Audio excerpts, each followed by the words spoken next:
At 8:15 on a Monday morning, my younger brother stood in front of our 12 employees and announced that he was taking full control of the auto parts business we'd built together.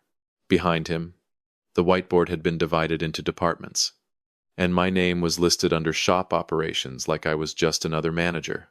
When I asked when we'd agreed to any of it, Ryan gave me the patient smile he used on difficult customers. Dad wanted me running the place. You're better in the shop than in the office. Half the room stared at the floor. The other half looked at me, waiting for an explosion. I didn't give them one. I folded the printed organization chart, put it in my pocket, and told everyone to get back to work. Ryan mistook that for surrender. By Friday, one of our largest suppliers called to ask why Ryan had signed a document, identifying himself as the company's sole owner. My name is Daniel Mercer. I was 55 then, and Mercer Auto Supply had been part of my life since I was tall enough to see over the counter. Dad opened the original store in 1,978 inches, a narrow brick building outside Dayton, Ohio. He sold belts, filters, plugs, and whatever else he could fit on metal shelves.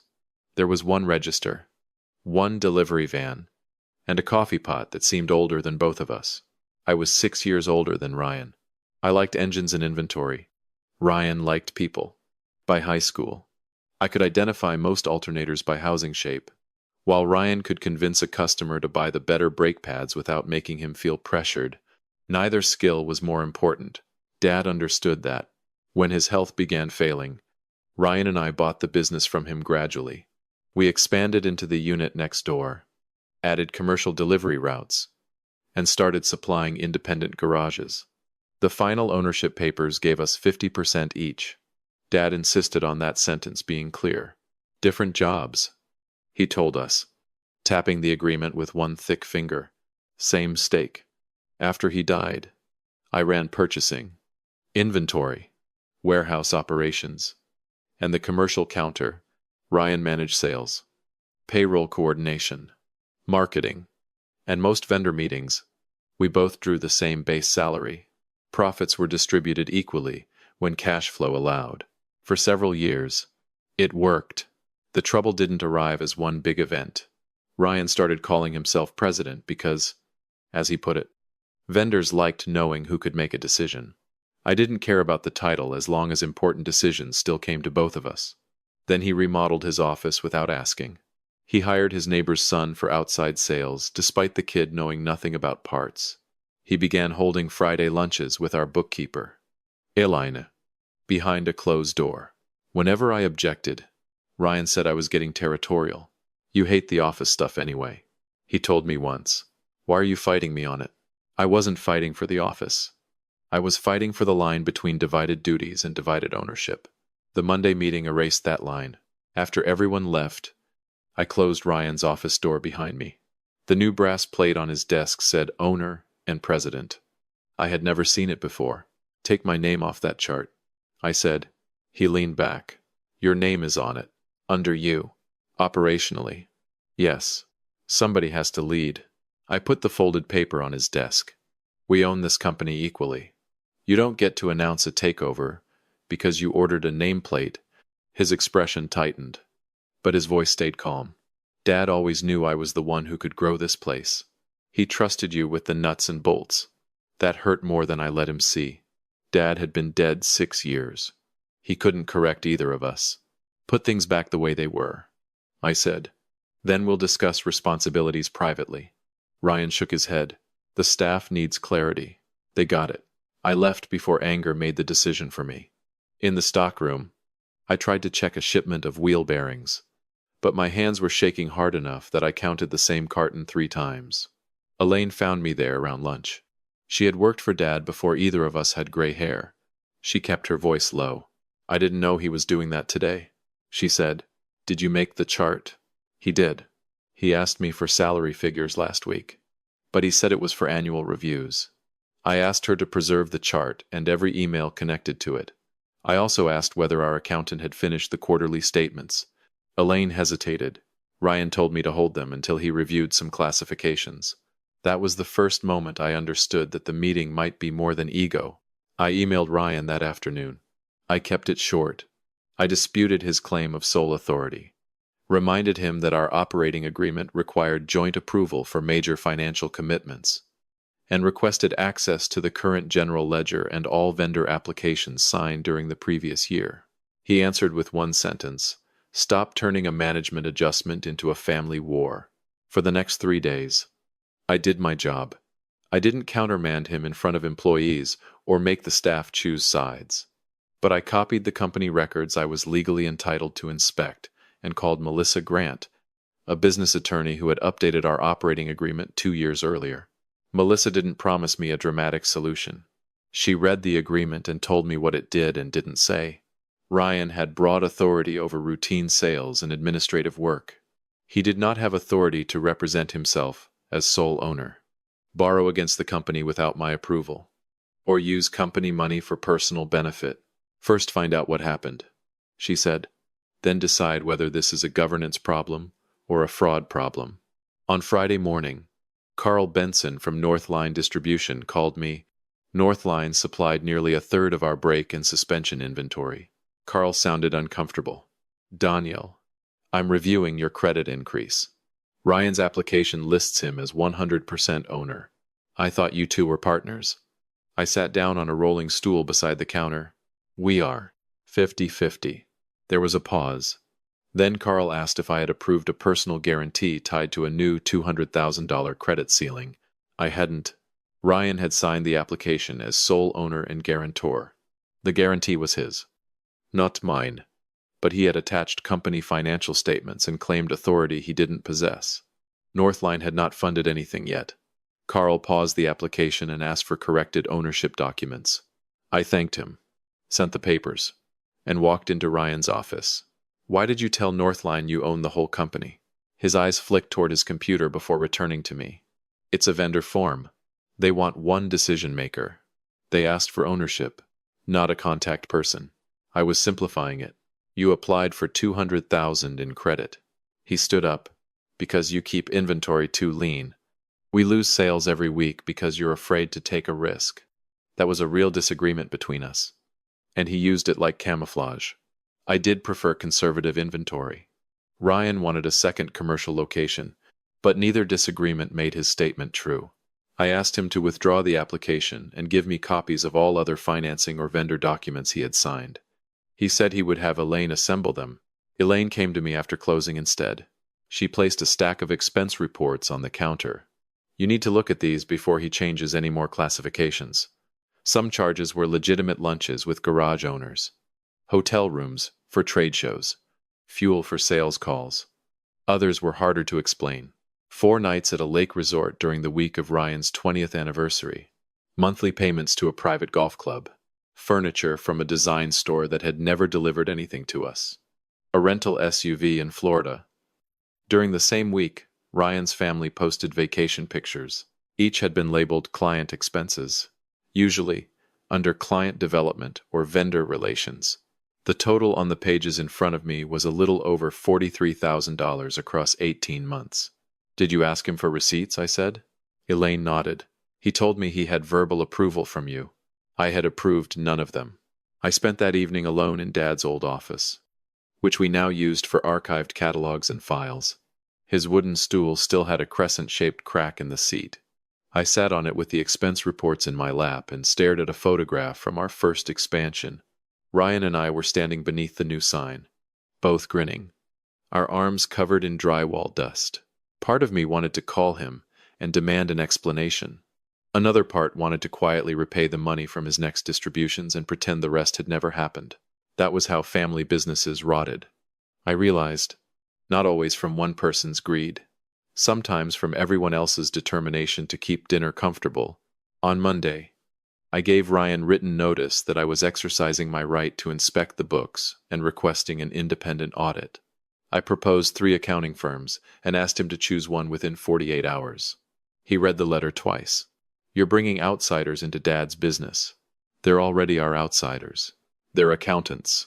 Elaine gave you those reports, didn't she?" I wouldn't let him turn the question toward her. "Did you use company money for personal expenses?" He rubbed his forehead. For the first time, he looked less like a man in charge and more like my exhausted younger brother. Some expenses overlapped. He said, I entertained clients at the club. I took calls in Florida. Lisa and I met a potential fleet customer at the lake. For 4 nights. His shame hardened into anger. I bring in business. Dan, you act like revenue just appears because the shelves are organized. I told him the audit was happening. If the expenses were legitimate, records would support them. If they weren't, the company would be repaid. Ryan refused all 3 firms. Then he emailed the staff saying I was temporarily reviewing finances and that daily authority still rested with him. He called our mother, who was 80 and hated conflict, and told her I was trying to force him out. She invited me to dinner and asked why I couldn't let Ryan have the title if I still owned half. Because he's telling people the title means he owns all of it, I said. Mom looked down at her plate. Your father did say Ryan had a head for business. Dad also put 50-50 in writing. She had no answer to that. Melissa sent a formal demand for access to the records. Our agreement allowed either member to inspect them, so Ryan couldn't lawfully block me. To avoid a court fight that could damage the store, we agreed that our regular CPA would nominate an independent forensic accountant. Ryan accepted, after Melissa made clear that continued obstruction would become part of any legal proceeding. The audit took 7 weeks. Nothing about it was cinematic. There were spreadsheets, missing receipts, duplicated mileage claims, and long afternoons answering questions in a windowless conference room. During that time, the business suffered. Northline returned our credit line to its old limit until the ownership dispute was resolved. 2 employees asked whether they should look for other jobs.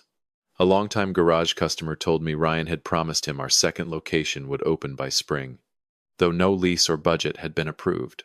I started arriving before 7 to make sure deliveries went out. At night, I woke up thinking about payroll. Ryan tried persuasion before he tried blame. He brought coffee to my office and said we could resolve everything as brothers. He offered to reimburse the Florida rental and half the resort bill if I stopped the audit. What about the rest? I asked. It's debatable. That's why we're auditing it. Then he told me Melissa was exploiting us. He said Elaine was bitter because he had discussed replacing her. He suggested I had never respected the work he did because I only valued things I could hold in my hands. That last accusation had enough truth to sting. I had sometimes dismissed sales, dinners, and networking as fluff. I told him so. Maybe I didn't give your work enough credit. I said, that doesn't turn your anniversary trip into a company expense. The deeper discovery wasn't a hidden mansion or a suitcase of cash. It was more ordinary and, to me, more damaging. Ryan had been paying his personal expenses through a marketing company owned by his friend, Todd. Todd invoiced Mercer Auto for regional campaign support. He then paid the golf membership and part of Ryan's home patio project, keeping a fee for himself. The arrangement accounted for another $28,000. The accountant also found that Ryan had included those inflated marketing costs in projections for the proposed second location. By lowering our reported profit, he had made the company appear less valuable, while privately telling a lender he hoped to buy my share after the expansion. There was no signed loan and no completed sale plan. But there were emails. In one, Ryan told Todd, once Dan sees how big the new place gets, he'll be happy, staying in operations while I handle ownership. I read that sentence 3 times. The expenses mattered. The lie to Northline mattered. But that email told me he wasn't acting impulsively. He had been building a future in which my work continued and my authority disappeared. The final audit classified just under $71,000 as unsupported or personal. It also recommended new controls, 2 approvals for major payments, monthly statements delivered to both owners, and no related party vendor without written disclosure. Melissa and I prepared a proposal. I didn't demand that Ryan surrender his shares for nothing, and I didn't threaten to close the store. Half of Mercer Auto was still his. I offered him 2 paths. He could remain a 50% owner, repay the unsupported expenses through a reduction in future distributions, accept the new controls, and step down from daily financial management, while an outside general manager handled administration, or I would buy his half at the value determined by an independent business appraiser. With the personal expenses credited back to the company before the final price was calculated. The terms included a reasonable down payment and monthly installments secured by the shares until paid, if he believed he should own the entire company. I also gave him 30 days to present financing to buy my half at the same appraised per-share value, provided the audit adjustments were honored. It was a fair choice. It was also the first choice that required him to risk his own money instead of ours. We met in mediation with both attorneys and the accountant. Ryan arrived carrying a binder and speaking confidently about future sales. He argued that the disputed expenses were compensation he should have received. His attorney quietly reminded him that compensation had to be approved and reported, not hidden inside vendor invoices. Ryan then claimed Dad had verbally promised him control. Control isn't ownership, the mediator said, and the written agreement is equal. After lunch, Ryan made the choice that ended his position. He refused the outside manager, refused dual approval, and said he would buy me out. He signed a letter of intent giving him 30 days to prove financing. For 2 weeks, he acted triumphant. He told employees he was arranging a transition. He called customers and spoke about my company. Then the lenders requested the audit, tax returns, and proof of his available capital. The audit showed exactly what he had done. The house he planned to use as collateral already carried a large home equity loan. The second location projections depended on credit. Northline had paused. No bank would finance his offer on the terms he needed.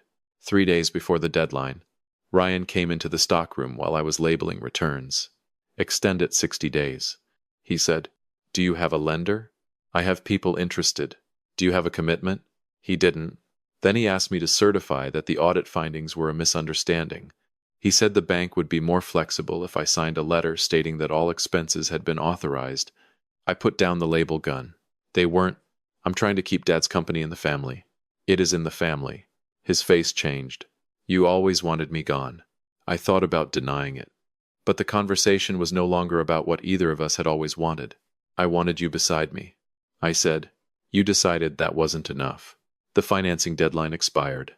Under the letter Ryan had signed, my purchase offer remained open for 10 business days. He could still choose the transparent co-owner role. But by then, he couldn't tolerate working in a company where he no longer controlled the books.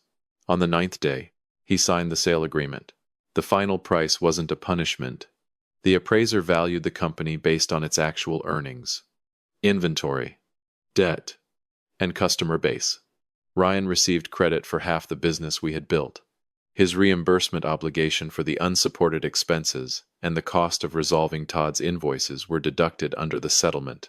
I financed part of the purchase through a local bank and paid the rest over 4 years.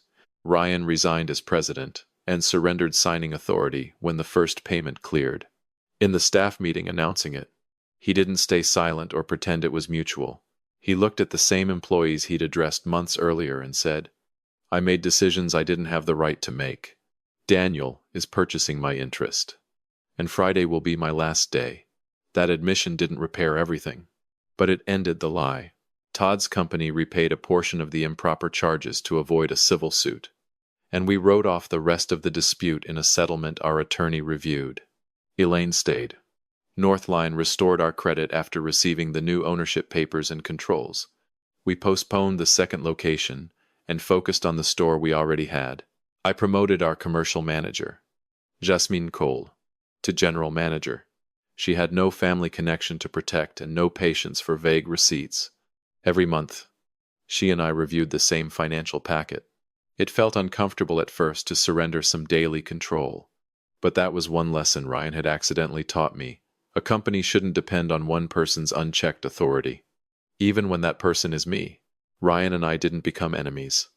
We also didn't go back to Sunday barbecues and easy phone calls. For almost a year, we spoke only through the payment statements and short messages about Mom. Eventually, he took a sales job with a regional tire distributor. He was good at it.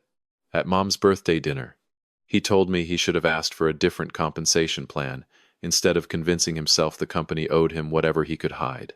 I told him I should have challenged the smaller boundary crossings earlier, before resentment and entitlement had time to grow. That was as close to forgiveness as we could manage then. Mercer Auto is still open. The old brass plate is gone, and Dad's cracked stool sits near my desk now. On quiet mornings, before the delivery vans pull out, I drink coffee at the original counter and watch the lights come on aisle by aisle. I used to think protecting Dad's legacy meant keeping both brothers inside the building at any cost. Now I think it means keeping the work honest, the employees secure, and no one's love for family available as a line of credit. If your own brother demanded authority over something you built equally, would you preserve the relationship or insist that the books be opened?